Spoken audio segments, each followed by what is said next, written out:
Ladies and gentlemen, welcome to the Voice by Matt show. My name is Matt Bertho, and I'm your host. And today I have a very special guest. Her name's Tenzin. Tenzin, can you pronounce your last name for us? Yes, it's Chodon. Chidden. Yeah, I probably messed that up completely. But I'm so happy that you decided to jump on this podcast with me and share your voice and how you found your voice. I met Tenzin on Instagram. I was trying to see if she wanted to do some voice work, and she was like, "Hey, let's trade podcasts." And I still have been pretty lazy and not filled out my podcast information to you, but I will do that today after the podcast. But thank you so much for accepting being on the Voice by Matt show. And Tenzin, just give them a little background about what you do, about your business, and then we'll just go from there. First of all, Matt, thank you so much for having me. It's such a pleasure. Aw. And I am so elated to be here. I've been eagerly looking forward to having this conversation.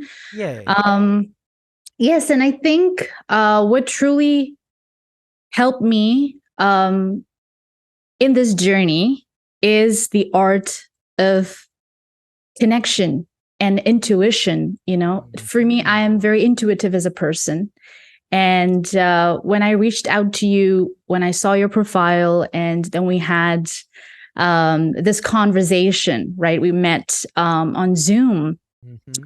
I instantly connected with who you are. Hmm. So I had to be on this show and I Aw. had to have this conversation. Good. Okay, so already you unpacked something I want to talk about already, which is intuition. All right. Um, I have that gift also, but it's very powerful, and it puts me in line with people like you, Tenzin. And right before you, I was talking to Leon from Sydney, Australia. She's one of my clients. So, like knows like, right? And so I want you to talk a little bit about intuition because I think it's really important, and give us some ideas about your definition of intuition, and then how do you cultivate that? Like, how do you help that grow? How do you maintain that to be sharp? What are some ways that you do that? I've had a very unique journey in discovering the power of my intuition because when I was 9 years old, I was, my mom called me question mark because I would question almost everything. Wow. So I would like, Mom, why is the sun yellow? Why is the moon like this? Huh. I mean, in Tibetan Buddhism, we have, our Buddhist chants and we have Yep. certain lamp offerings that we make to the Buddha. So I would often ask her, why do we do this? What is the meaning behind this? And she'd be Wow. like, I have no answers to your questions because my parents did it and I'm doing it. And because of that reason, I was an atheist for a really long time. Really? I was.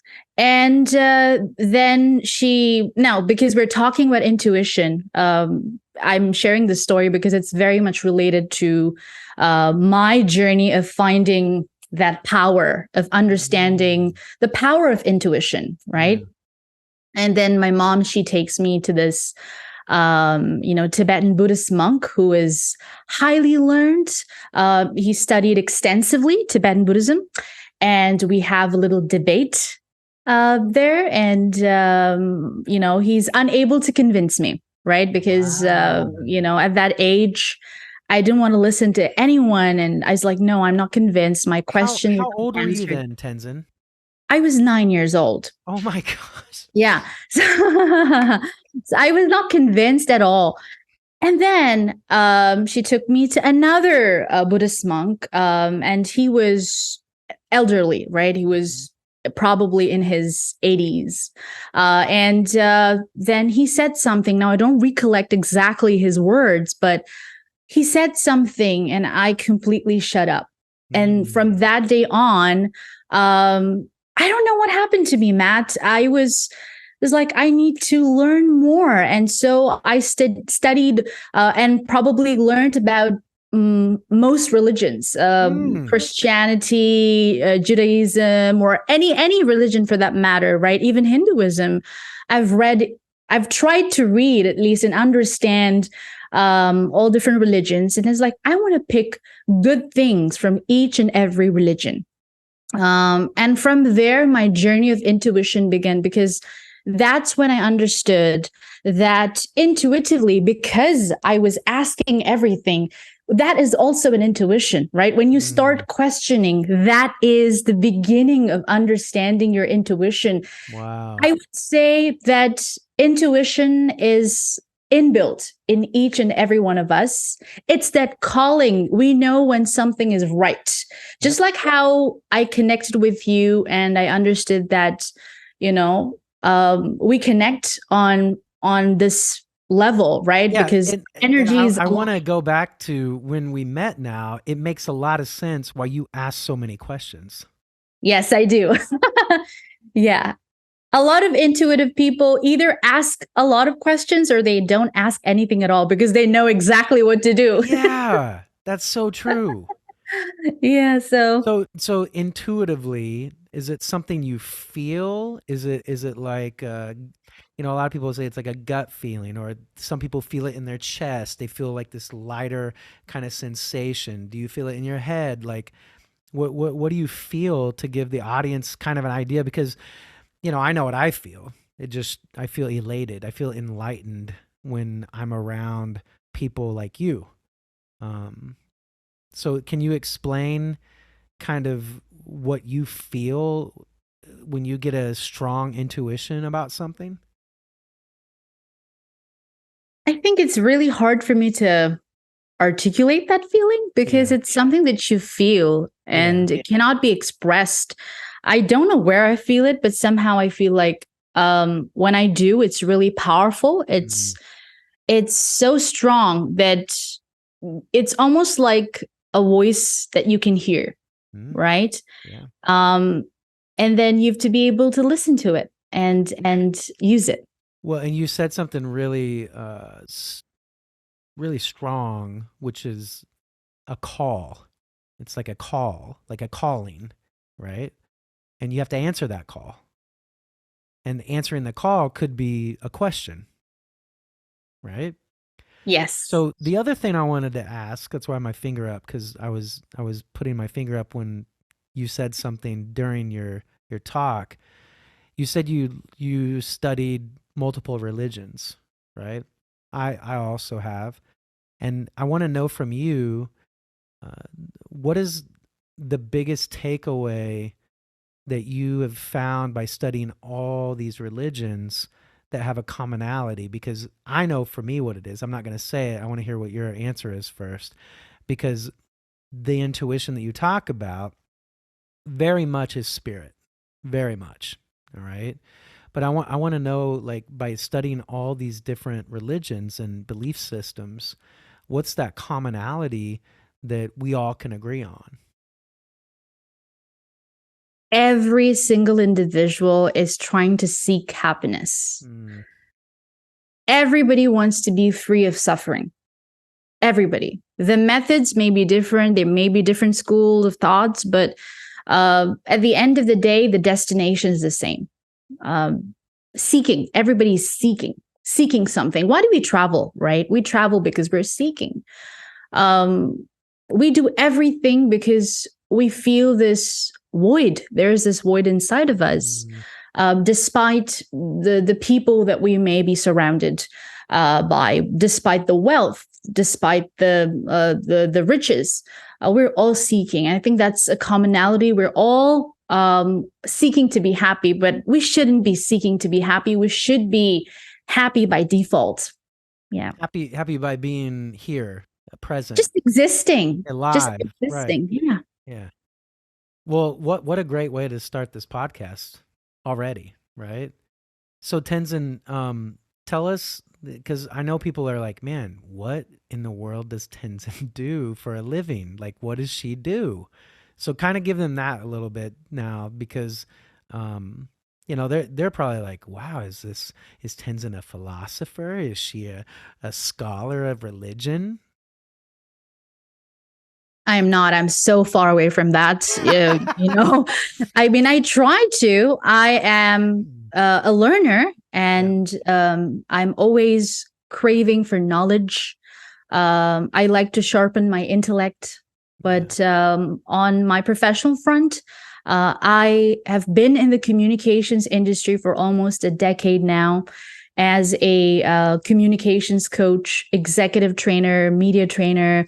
Um, as the president and founder of Le Prestige Academy, which is Canada's first ever multilingual luxury soft skills academy. I wear multiple hats, as you could tell from all the different things that I do. And I've also had the privilege of working in close association with His Holiness, the 14th Dalai Lama. I That's would pretty say big that, stuff right there. That's pretty big stuff. yeah, that it was a blessing indeed. So, I mean, I have so many questions about that experience. Um, Energetically, what does it feel like to be around the Dalai Lama? His Holiness has this childlike, pure energy. Yeah, that's what everybody says. And the moment I met His Holiness, I was emotional Hmm. because for any Tibetan, it is a matter of honor. Mm. It is a blessing. And I think, in fact, for any individual, it would be a true blessing. Correct. He Yeah. has this aura, right? When you go to meet His Holiness, you will feel something. And of course, there is no miracle, but there is something when you actually meet His Holiness. Only then will you be able to understand what I'm trying to say. Yeah. Well, I think we get it just by what what you feel when you are speaking it, right? Um, I just want to like take the audience to the most blissful, joyful, pure, childlike energy that you've ever felt, and that is probably what people feel when they are around the Dalai Lama. Absolutely. And I think it stems from the fact that His Holiness always wishes well for everybody. His compassion is what radiates through him. I think I'd say Mm. that. So you feel seen, heard, felt, whole.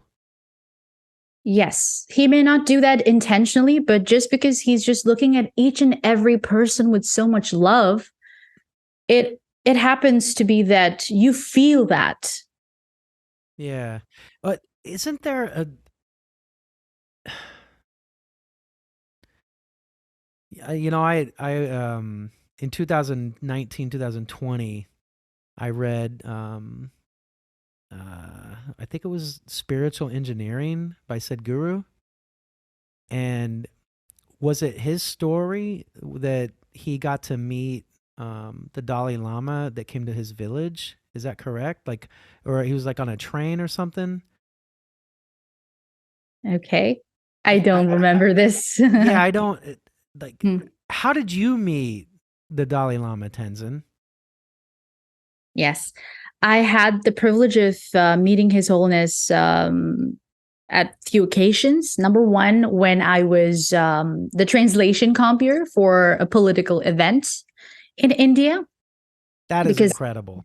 How yeah, old because were you? that was quite recent, 2018. Wow. Yes, 2018. And when I interviewed His Holiness on my show, on my podcast, Waking Up Closer to Tibet was the podcast. We wrapped up the podcast. We don't do it anymore, but he was my guest on the show. I where interviewed. can we find that? I want to listen to that. Yes, it's actually on hdsmartcast.com. So when you just type Waking Up Closer to Tibet, you'll be able to find it. Okay. I'm going to check that out. I want to hear that. Go ahead. I didn't mean to cut you off. Yeah, so that is when I had the privilege of meeting His Holiness, when I was the translation compeer. Did you interview him? You said you interviewed him. Yes, the second time, 2022. What was that like? Oh, that was amazing. I was crying. I was literally like, I was literally sobbing. And then he's always like, you don't have to cry. It's okay. Relax. Everything is okay. I was like, I don't know why I'm doing it, but I just feel like it. And I just did it because it's such a massive deal for me. It's a huge deal. Yeah. So, and His Holiness is like, so what's your question? I was like, yeah. Oh yeah. I forgot the question. Yeah. So how did you get that honor? It was because I was hosting the podcast. I sent an invitation. Are you kidding me? Yes, I sent an invitation. And plus, because I've already worked as a translation compeer, so a lot of people in my community, you have to be, I would say that there is this trust factor that's really important because not everybody wishes well for His Holiness, especially those from the Chinese Communist Party, because our country has been invaded by China, right? So there is always a risk factor involved. So they only let people in when they trust the person. So there's a lot of scrutiny. There's a lot of checking that happens. So because they already know me, it's easier, Wow. Yeah.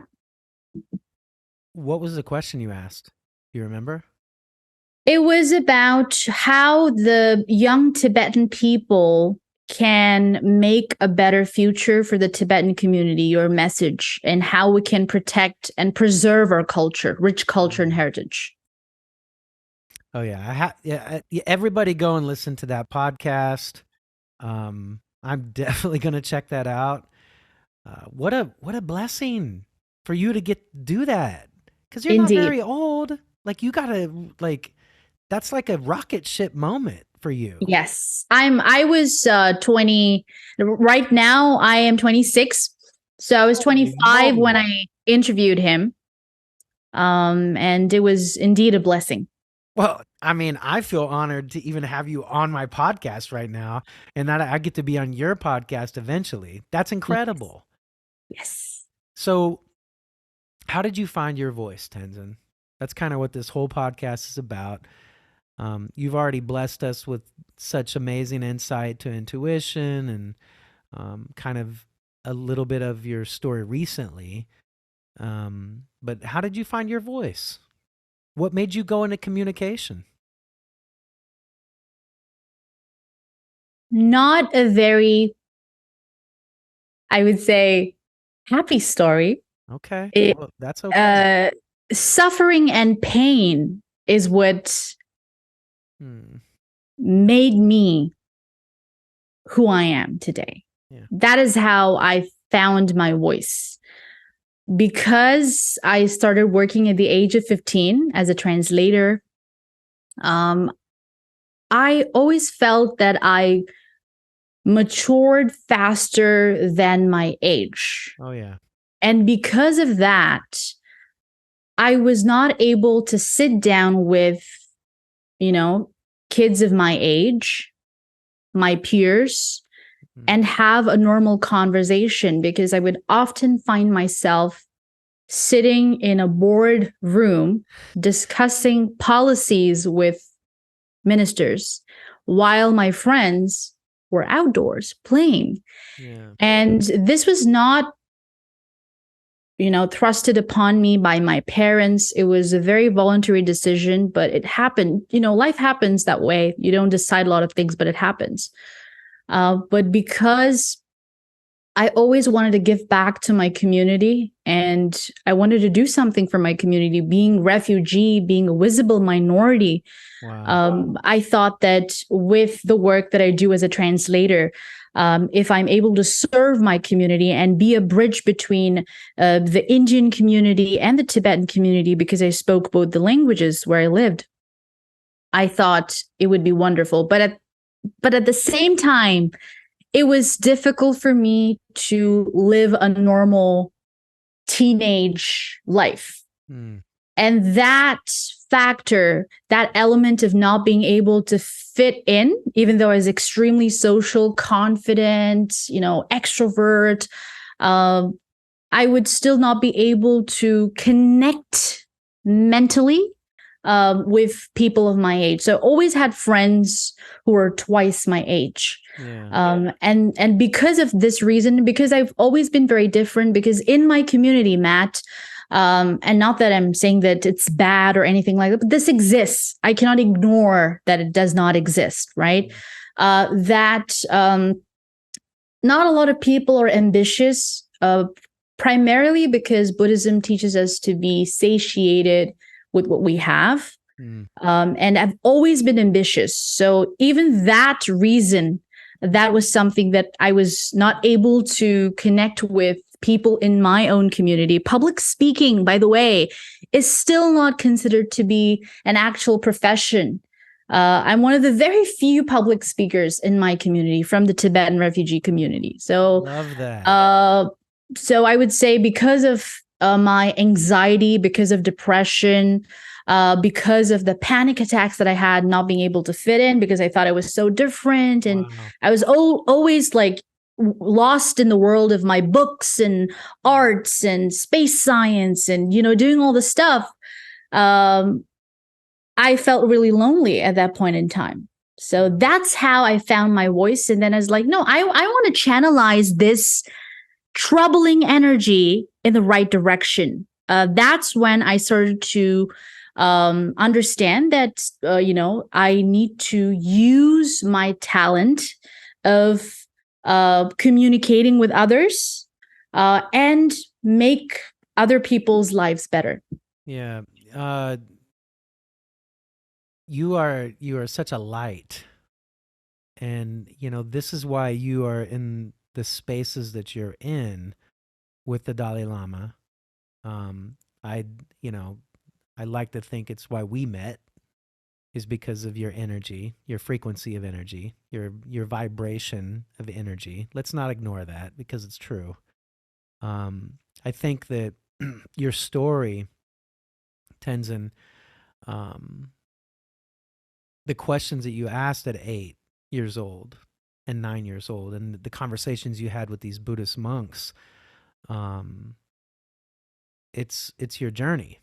It's Yes. definitely your enlightenment journey that you're on right now.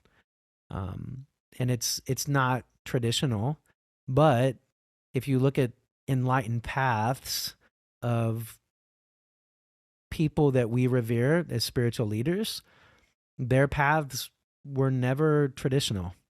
They were very, very different than the rest of the crowd. A lot of my life, I felt very much like you, very lonely.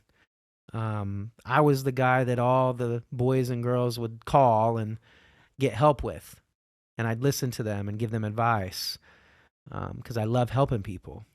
And it turned into, now this is what I do. I help people find their voice, keep their voice, share their voice, connect their voice. The lady that I was coaching, Leon from Australia, is a shaman, a spiritual leader. And I didn't know that when I started working with her. So it's really cool that these energetic spiritual connections are happening for us, right? And I think what's hard for you, and hard for your peers, is that you are on this path, this enlightened path, that you're growing. You're a lot, Tenzin. in a great way. And I think it's probably been pretty difficult for you to just kind of hone in on one path of profession to do something to make money, um, because that's probably hard for you to be someone that asks people for a certain amount of money. Because I know for me, I had to be coached by a bunch of people to tell me, Matt, you are worth way more than $50 an hour. And I was like, I I don't understand that. I'm here to help. I'm here to help people in a real way. And so, I applaud you at 26 years old, Tenzin, for saying yes to this journey. Because there's a lot of people that are younger than you, that are your age. I mean, at 26, for me, I just started teaching at Winfield High School public school choir, vocal music. I weighed 272 pounds. I knew nothing about meditation. I thought it was hocus pocus. I knew nothing about energy. I was energy, and people felt it from me, but I didn't know. I have any awareness about it. I didn't have any idea about why I liked this spiritual leader or this spiritual leader. And so I want you to think about that. Like, why does Tenzin know all of these things, right? But this is your journey.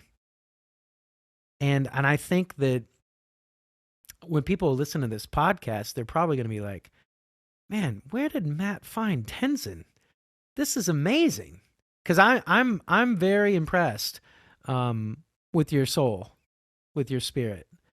I think that probably like me, you felt very almost like an outcast your entire life, probably, right? I did Yeah, always, always, and I yeah, still do sometimes. yeah. And for the Dalai Lama to be like, hey, just sit, be with me. Not, you don't have to change. Just be. That would probably was like such a empowered moment for you to be like, I am seen, I'm felt, I'm heard, I'm connected. Um, and I, like you, in my youth, I studied all these different religions. I studied Tibetan monk.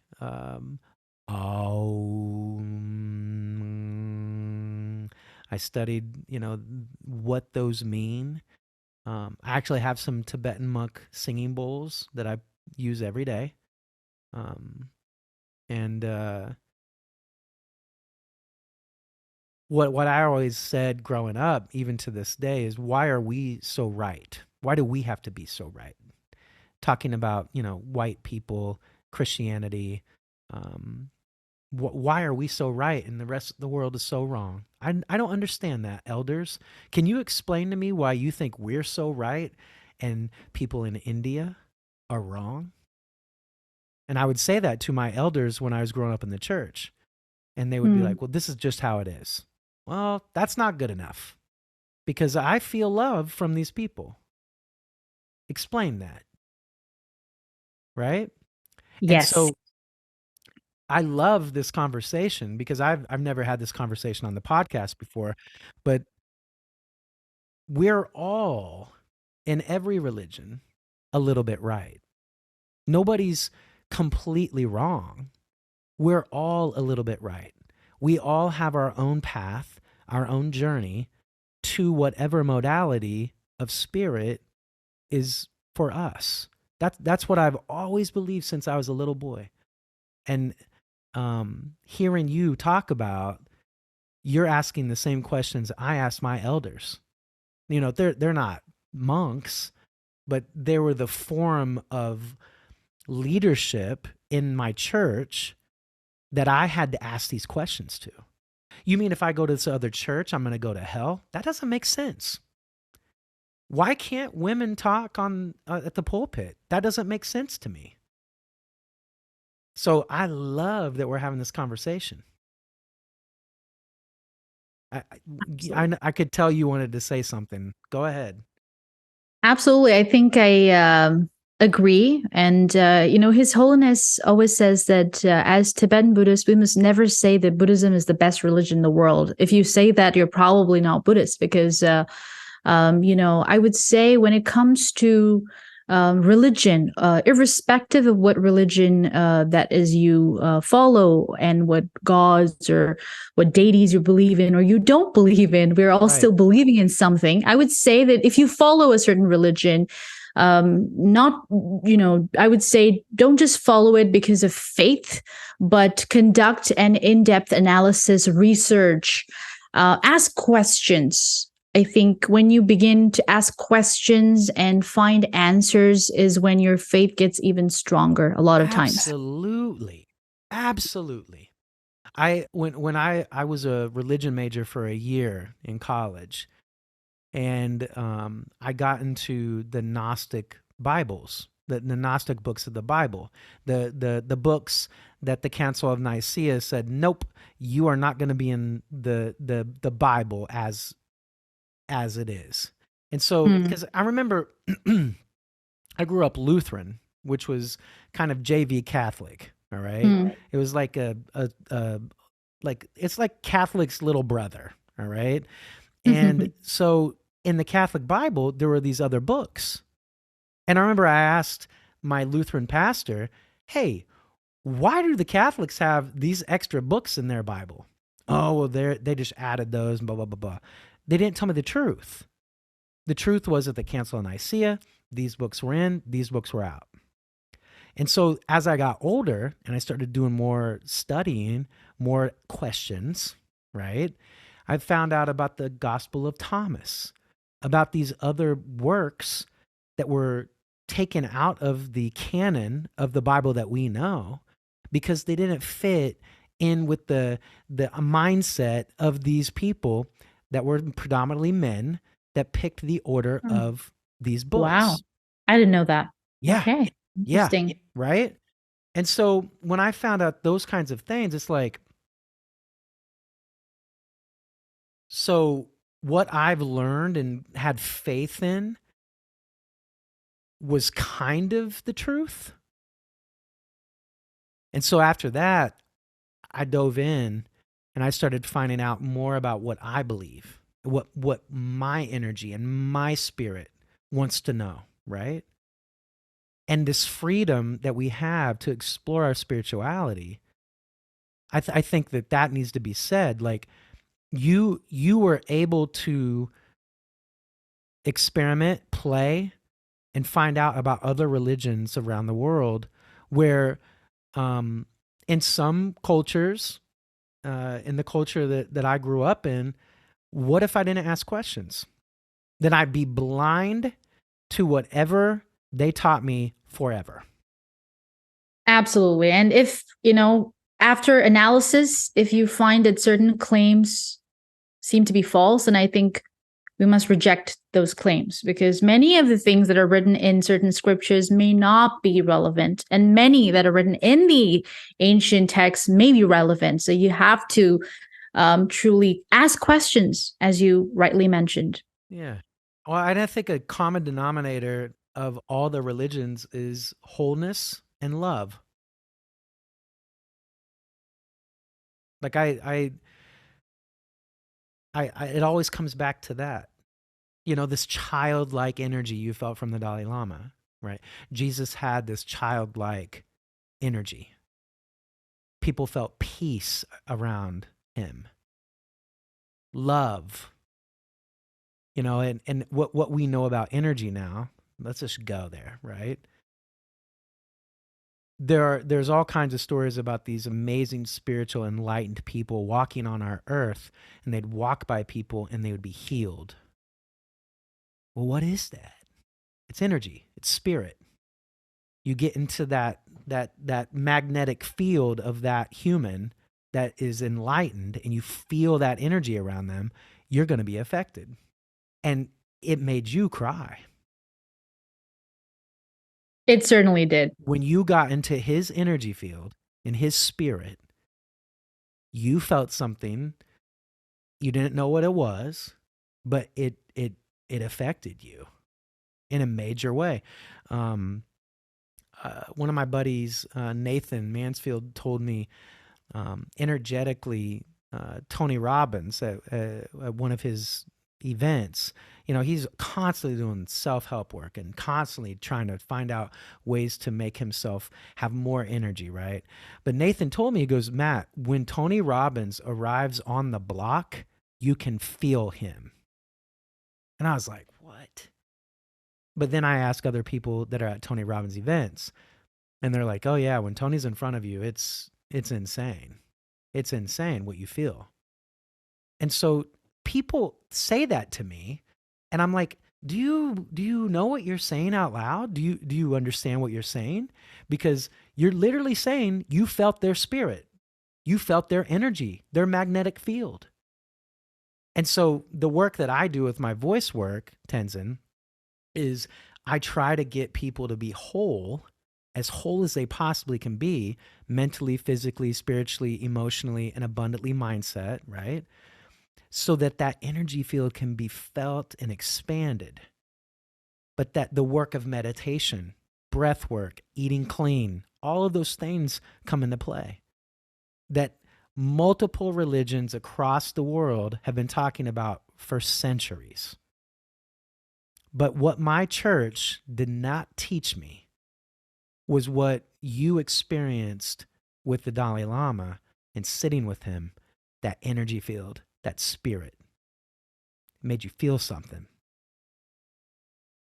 And that's what I wish more people would talk about. Because I think if people understood, we've heard this saying before, we are not a human having a spiritual experience. We are a spiritual being having a human experience. And if people would understand that part, the world would be way different.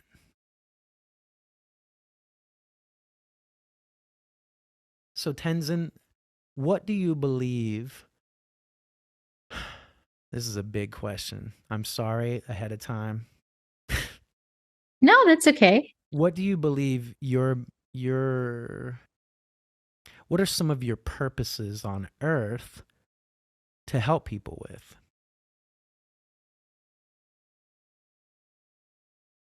I would say one of my major goals, major purpose, they're very interrelated. A lot of people confuse goals as purpose, but goals can change more frequently than our purpose, is what I have experienced. But Absolutely.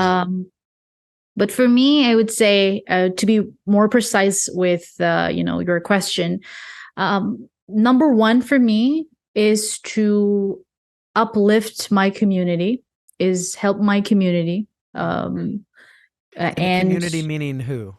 The Tibetan refugee community. Because what happens, Matt, is that when you are a refugee, it truly impacts your confidence. A lot of young people in the community, they're underconfident. So where is this refugee camp?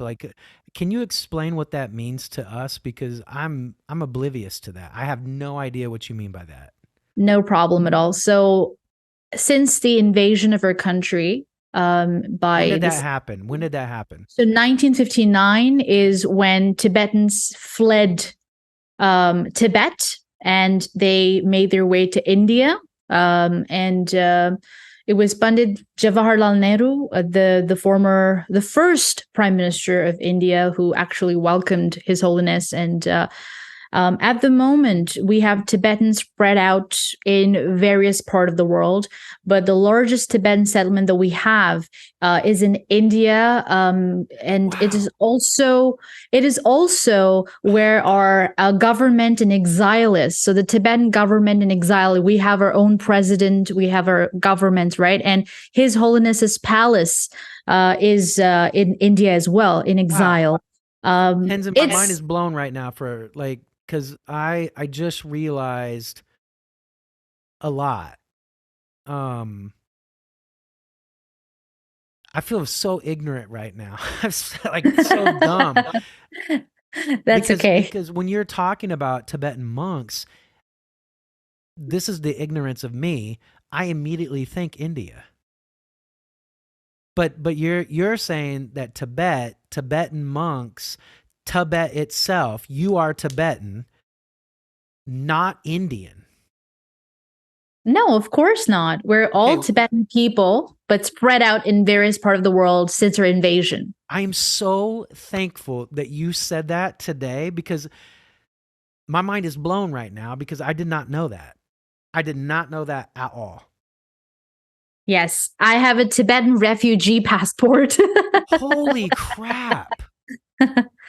Yes, so it's called a yellow book. We call it IC, which is given to Tibetan refugees in India. So so there is a huge Tibetan settlement in India, and it's in Dharamshala. It's a hill station in India, in Himachal Pradesh. The province or the state is Himachal Pradesh, and the city or the town is Dharamshala. And the second largest Tibetan settlement is in South India. And there are, of course, Tibetans here in Canada, in the US, Europe, everywhere, but majorly it's in India. Yeah, there are more in India. After, there are a few Tibetans, there are many Tibetans living in Tibet even to this day, but those who fled Tibet at that time, they live in India. Okay. I mean, I think that's a huge revelation for me to know that. I think I want to put that destination on my list to definitely travel there someday. Yeah, I'd like you to message me that city because I'd love to visit that at some point in my life. I feel like that's a definite thing for me to do spiritually to go there. I just feel called. You should, Matt, because it's like when you go there, you feel like you're in Tibet because it's exactly the same. You have monasteries. Please message me that city and information because I have to go visit. So what about the community do you want to help? Like you said, you want to help your community, and that's when I cut you off to be like, explain the refugee thing, and so you did that. Amazing. So now tell me about what is the purpose? I really want to invigorate the youth because, and I want to make them more skilled as people because unemployment is a pressing issue in the community. Yep. And as I mentioned earlier, a lot of Tibetan kids are not confident. They may not be able to speak in English because it's not their first language. They might be underconfident because they lack perhaps communication skills. Wow. And, especially in India, a lot of the Indian kids are super smart. And because of that reason, when you go to a job interview, a lot of Tibetan kids, they're unable to match that competition. Wow. Okay.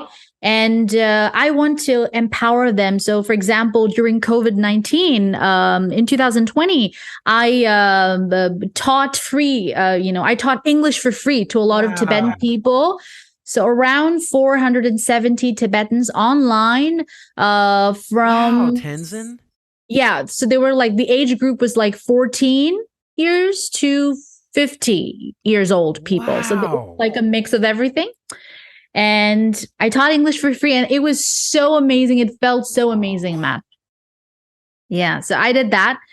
And even with this academy, for that matter, if I'm able to inspire more and more people, if they look at Tenzin, if she's doing the great things, for example, right, then they will get the courage and motivation to think that if she can do this as a Tibetan refugee, why cannot I do it? Is there any kind of nonprofit that people can donate money to get to help? Like, do you have anything like that for people that you can talk about and just direct them to? There's Tibetan Children's Village in India, but I would say more than donating money, I would say that if you're able to provide them with any kind of free education, you could coach them, or you could probably, yeah. I think I think that I think you yeah, I think you should really think about providing that service the way you did in 2019, 2020 more frequently for them. I don't know how. I don't know how frequently you could meet with them, but I think that that's something that feels really good here to me. That you should put some energy to. Absolutely.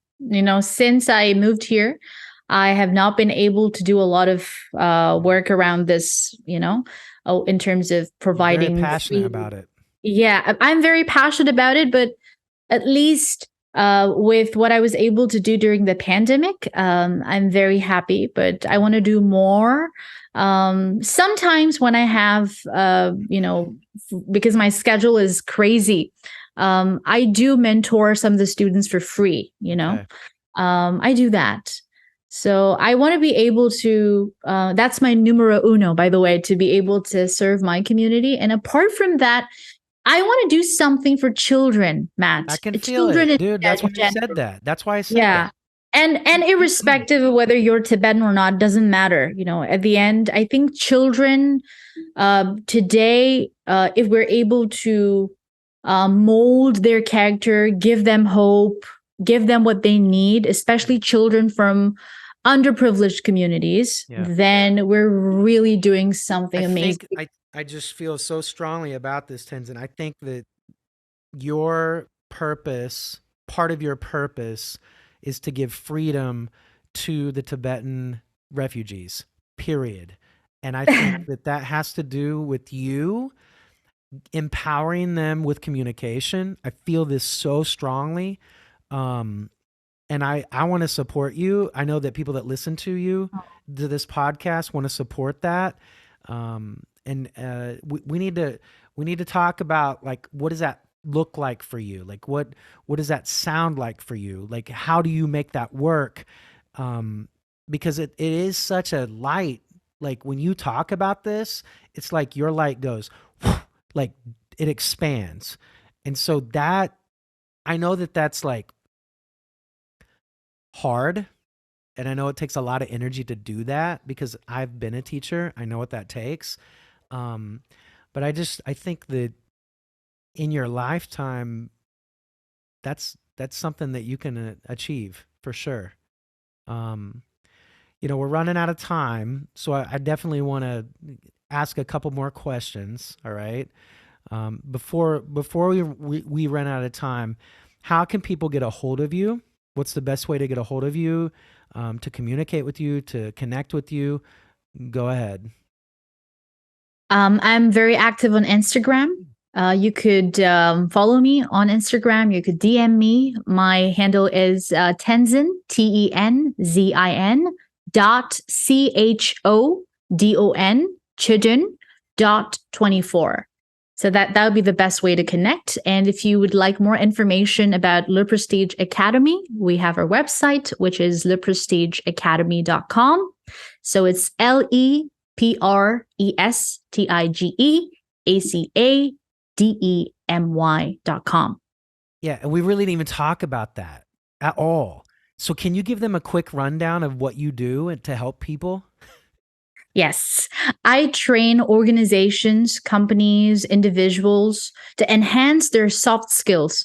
Soft skills like communication, public speaking, image management, grooming, etiquette, leadership. All of these things are imperative for us to thrive in both our personal and professional life. So I conduct in-person and online sessions to help you with that. I truly strategize and create a bespoke module for you. So it's not going to be a general module that's already there. I mean, we do have some options where you can just go ahead with. So you cater to where they're at. Yes. So I sit down. So it's like this. Once you connect with me, we get on a call on Zoom. I do a free consultation for you.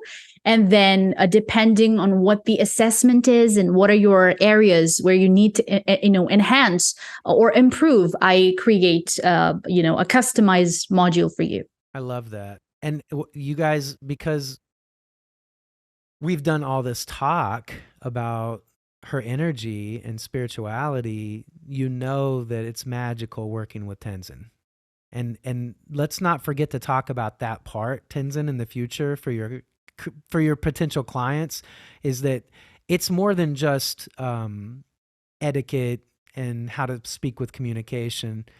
You are doing kind of what I'm doing with the voice. There's a sense of performance magic in that, where it feels like you are going to unlock these clients to what's inside of them to come out and say hello. Absolutely. So whenever I come across an individual, I don't just look at that particular person as a client, but also as a friend, as a human being. Yeah. And there is zero judgment, zilch judgment from my end. I make them feel like they're the most special person out there. And the success of my training, as I always tell my friends, is that, slash, in bracket, my clients, is that when you stop needing me is when I consider myself to be successful as a coach. Oh, man, I love that. That's beautiful. All right. Is there anything that you'd like to leave the audience with before we close? I would say that whatever that is you want to achieve in life, whatever that is you dream of, if there are just extreme barriers in your way, know that it is not permanent. Everything is impermanent. Good days will come. Your hard work will pay off. Stay put. Yep. And stay on your path. Yes. Like you did and like you're doing.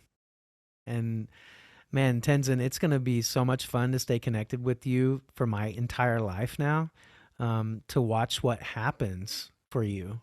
I'm so thankful that we connected. Thank you for being persistent with me. I really appreciate it, because you obviously saw something in me that that I needed at that point. And so thank you for reaching out to me and making sure that, I got you on this podcast, because I'm excited to be on your podcast now. Yes. You are an amazing human. You have an amazing spirit and soul. I hope you guys reach out to Tenzin and communicate with her. And if you need any help with communication, with your etiquette, it's, with your soul being, seen. Tenzin is your person. But I think that you did an amazing job today on this podcast, being vulnerable with us, sharing your story. Thank you so much for sharing your light, your energy, your love, your peace. And I bet we'll have you on again in the future, because I definitely know that people are going to listen to this and be very intrigued about, who you are and what you do. So thank you so much for being on the podcast. Thank you so much. I'm beyond honored to share my journey. And truth be told, I'm not shared so much anywhere. So you can imagine how comfortable you've made me feel. And I do think that we do have some kind of karmic connection. Oh, yeah. So we'll connect. We'll connect again, and we'll do a podcast soon. Yes. Yep, for sure. All right, guys, thank you so much for listening today. And if you like the show, please share it with a friend. And we will see you next week. Thank you.